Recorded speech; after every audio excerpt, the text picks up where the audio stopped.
Can you hear me? Yes. Yes. Perfect. So, hello everybody. My name is Iona Thomas. I'm French and I work in the INREA team Armand.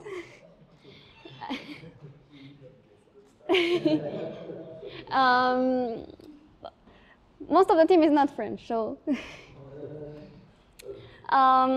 So what I want to present to you here is I'm a PhD student. It's my first year, and one of the experience I worked on was with Stéphane, Pablo, and Guichet, and Marcus also helps. We tried to implement some protected modifier into Pharo. So the idea of visibility modifier, who knows what a visibility modifier is? Like private and protected. Okay, so the idea is that you can tag a method, for example, and then this method will only be accessible in under certain conditions. For example, it will be only accessible by the object itself. It cannot be called by another object on something else. So why would we want to have a protected modifier into Pharo? The idea is to separate internal method from public API. So instead of tagging stuff as private, then you have a mechanism that actually enforces the privacy of a method. And we wanted something that we called protected because we wanted to be able to override it in subclasses. There are many different semantics for protected that we discovered while writing a paper around this. So how do we call the protected method that we design? You can call them on self and super. You cannot call them on any other object. This is the condition. This is not related to class or inheritance like you can see in other languages. This is based on the object itself and it's not its identity because you're using self and super, but basically this is the idea. So I will show you a demo of with this hierarchy. I will put it on, it's on the side, on the right side of the board, so you can keep up with it if you're lost while I'm explaining. So let's go to Pharo. And now it's so small that I don't know why.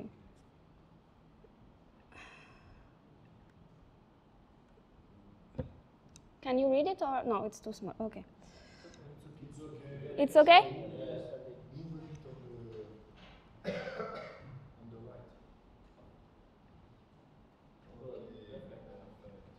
Oh, no. Okay, later.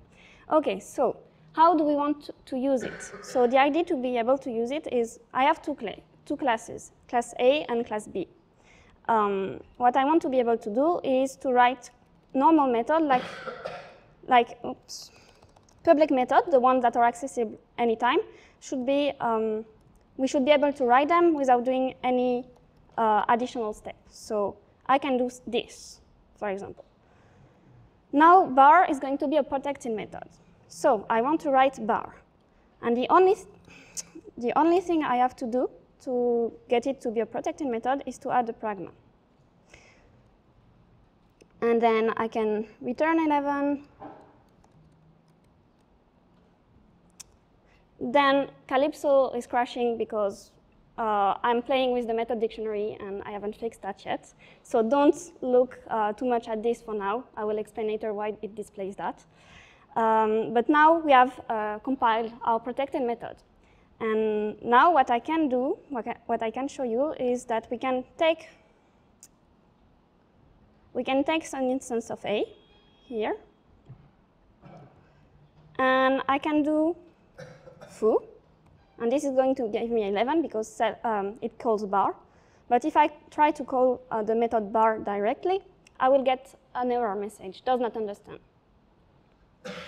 So this is the main point. Then it's a lot of stuff around.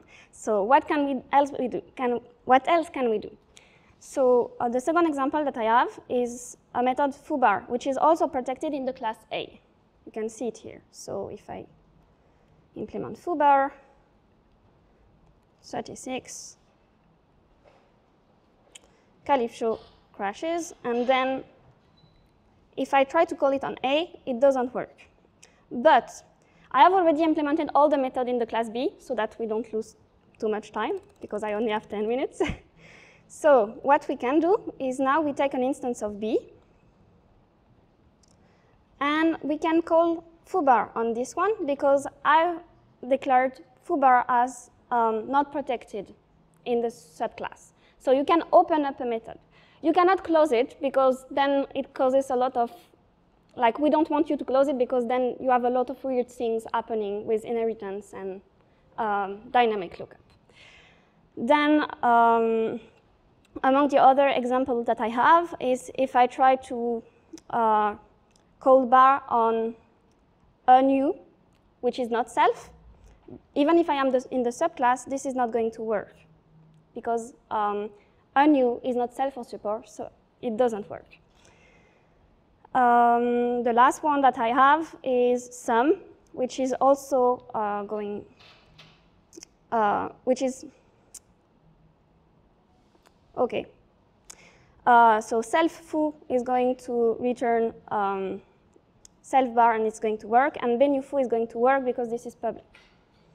So yeah, that's it basically. If you have any question, I can show you quickly how it's implemented, and then I will take question if you have any more.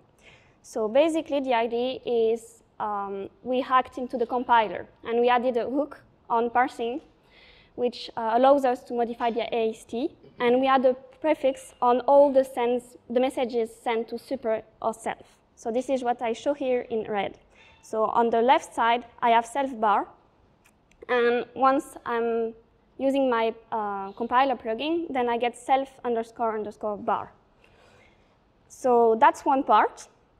And the second part is that we play with the method dictionary. This is why Calypso is not liking what I did, because instead I'm registering the methods with a prefix. So protected method will only be available if you call them with the prefix.